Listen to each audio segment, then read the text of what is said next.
男人呢家嘢咧，後生嗰陣時愛美人，中年嘅時候愛財富，等到老咗啊，最放唔低嘅往往就係自己嘅細路仔。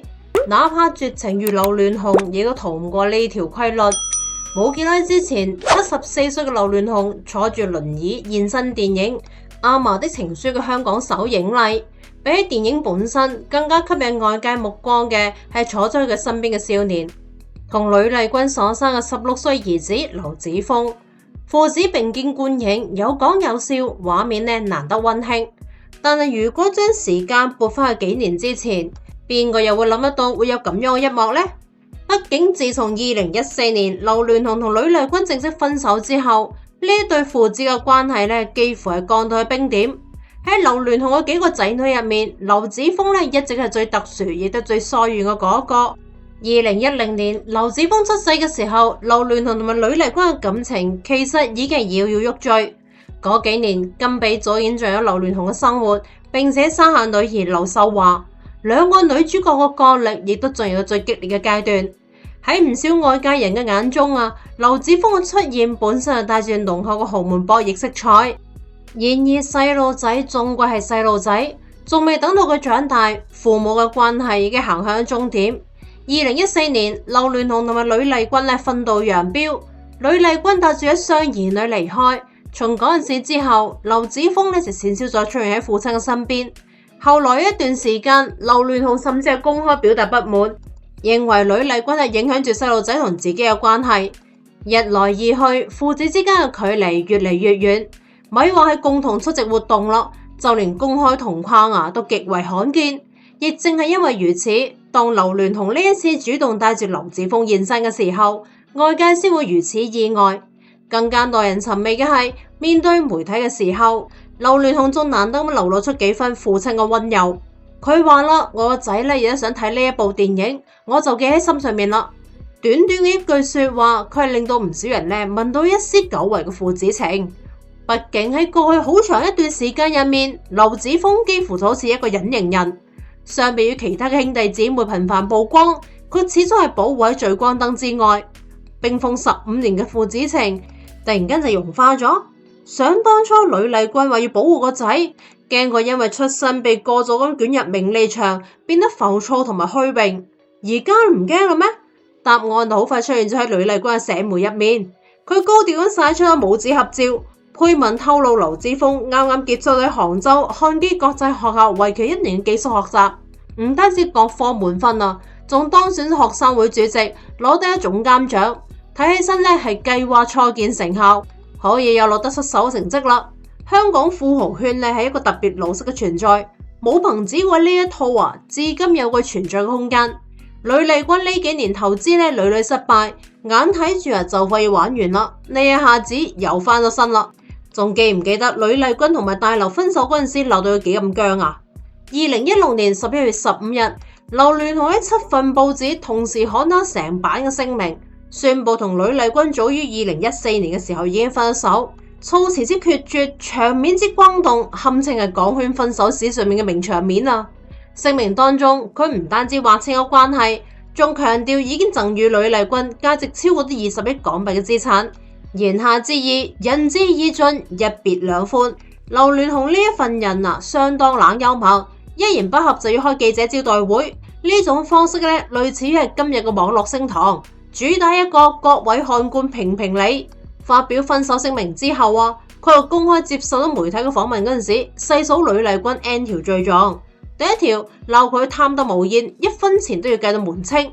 劉鑾雄話有一次佢扮窮向呂麗君借5000萬美金，呂麗君口頭上應承咗啦，轉頭就要佢寫借據。仲有一次叫呂麗君先俾服務生2-3千蚊港幣嘅小費，佢一返到屋企即刻嗌佢要啦。佢又感嘆：我對佢已經心死啦，就算俾佢100億佢亦都會為咗1蚊出賣我。第二罪鬧佢冷血無情、不孝不義。最令到劉鑾雄寒心嘅係佢生病期間嘅待遇。2016年，劉鑾雄因為腎臟衰竭而住院，甘比寸步不離咁守在病床前面。而呂麗君喺佢病咗半年嘅期間，淨係去過1次醫院，逗留咗10分鐘就走咗啦。更加狠係有報道話佢曾經向醫生打聽劉鑾雄究竟仲有幾多耐命。第三罪，公開話個女俾佢教壞咗。劉鑾雄痛心咁講，女兒見到佢都唔會打招呼，唔知道呂麗君係點樣教嘅，咁樣等於將唔配做阿媽嗰頂帽啊，亦都扣咗上去啦。第四罪，鬧佢蠢，面皮厚過恐龍皮。喺佢嘅採訪當中直言呂麗君係100%嘅蠢人，仲話自己同金比啊，話佢咧真係好蠢，唔係扮出嚟嘅。話呂麗君蠢呢一件事咧，硬係覺得劉鑾雄諗簡單咗啦。當時嘅媒體對於呂麗君嘅惡意鋪天蓋地，一般人咧就已經撕破面反擊噶啦。你估呂麗君點樣回應啊？佢話劉鑾雄係我老公，嗌咗10幾年改唔到噶啦。然後佢對住大劉咁樣嗌啦，見到你可以喺媒體上面侃侃而談，我同細路仔們啊都放心得多咯。你嘅不滿咧我已經聽到啦，對唔住，請唔好再嬲啦。只要你高興，為咗你啊，我會改嘅。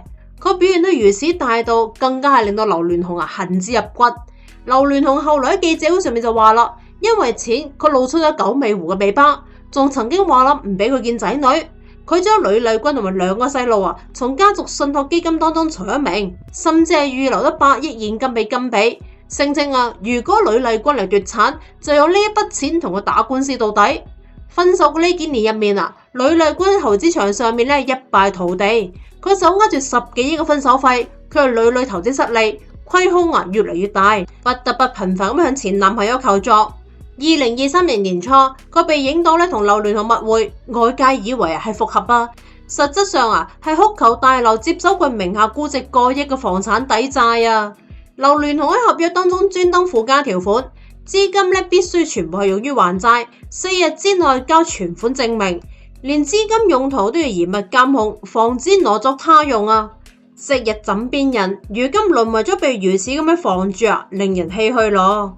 更加狼狽嘅係2025年年底，呂麗君啊竟然將劉鑾雄2014年以3260萬美金拍低嘅贈予女兒劉秀瑩嘅氣勢男鑽 The Zundama 送上拍賣行啊，最終成交價僅僅係2560萬美金。血虧將近700萬美金啊！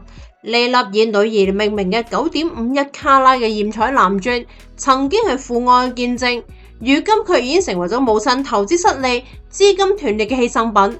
佢屋企面嘅小朋友啊，真係幾乖噶，屬於佢嘅幾千萬嘅嘢咧，媽媽話賣就賣，亦都冇見過女咧講一句不字。母女關係啊，依舊係非常好。呢一個咧就係呂麗君成功嘅地方啦。投資咧就真係唔得啦。本來以為咧佢要被逐出香港闊太圈，點知啊佢又憑住2個細路仔咧扳回咗一城。女兒劉秀瑩畢業於名校，多才多藝。今年啊啱啱讀完咗港大建築系嘅研究生。港大嘅建築系咧係亞洲頂尖水平，對於我哋普通人嚟講啊，而家讀建築啊不亞於49年嘅國軍啊。但人哋係啊屋企入面有地產公司，就衝住華智嘅老本行去嘅。劉秀瑩呢一個書啊，讀得真係一啲都唔會蝕底噶。更何況啊，佢仲有自己嘅芭蕾舞學校。劉秀瑩自細學芭蕾，但係肉眼可見啊，佢呢一個身材咧行唔到專業噶啦。冇所謂，人哋做校長搞招生派課程及住運營，對於富二代嚟講啊，呢條通道一旦係跑通咗，未來無限可能啊！人哋又忙住出席晚宴，擠入上流社會。佢喺建築系畫畫，喺舞蹈教室入面招生，咁樣接地氣嘅富二代啊，太唔容易啦。兒子劉子峰咧啱滿16歲，亦都展現出超越咗年齡嘅優秀。佢本身喺香港漢基國際學校就讀，漢基每年咧都有出國交換嘅名額，佢咧就冇揀咗去大陸，嚟到杭州漢基沉浸式寄宿。唔使問啦，呂麗君睇中嘅肯定係沉浸式普通話環境。呢幾年啊，港圈二代就要喺大陸名校鍍金。劉子峰呢次嘅表現啊，相當好。佢負責全校8人活動預算，仲協調香港、杭州兩地學生展開聯合活動。咁樣係需要幾咁強嘅領導力啊，就唔使多講啦。就憑住呢2個細路仔啊，劉鑾雄咧就要認衰仔啦。2個細路仔唔單止學業出眾，仲對於母親咧極為孝順。呂麗君晒出合照當中，兒子挽住佢隻手，母子情深。呢一盤棋啊下得妙啊！呂麗君清楚，靠住前女友嘅身份啊，佢已經換唔到劉鑾雄嘅隨蓮噶啦。但係宮中一旦有母憑子貴嘅傳統，佢個後半生榮華咧，仲係要靠細路仔嘅。更加攞命嘅係劉鑾雄老咗啦。2016年因為腎臟衰竭緊急換腎之後，佢嘅身體每況愈下，如今幾乎係離唔開輪椅出行啦，全靠人嚟推。74歲嘅佢做都唔係當年嗰個喺商場同埋情場都去縱橫捭闔嘅大劉啦。人一老咗，對於血脈嘅倚重就要壓過所有嘅恩怨情仇。與此同時，華人置業嘅業績亦都難言樂觀。2025年上半年虧損咗4.11億港元，收入同比減少咗31.3%。全年雖然虧損收窄至3.885億港元，但係收入仍然下滑咗10.6%。加上早年同恒大嘅深度綁定，恒大爆雷之後大劉嘅身價大幅縮水，近年頻頻拋售藏品同埋物業套現，家大業大嘅同時風向喺度變，以致劉鑾雄同埋原配寶詠琴嘅仔劉鳴煒已經同家族劃清咗界線，甘比又淨係生咗一個仔，偌大嘅家產只有一個繼承人，呢一種風險歷史上面已經有太多嘅悲劇啦。喺咁樣嘅節點上面，一個成績優秀、乖巧懂事嘅仔，對於劉鑾雄意味住啲咩嘢？不言自明啦嘛。呂麗君或者唔懂得投資，但係佢太多人性啦。佢唔再好似當年咁樣倔強咁唔俾個仔嗌爸爸，而係大方咁俾個仔同埋父親親近，同時精準展現咗個仔嘅優秀，唔喊窮，唔賣慘，淨係亮出作品，咁樣比任何嘅示弱都要高明。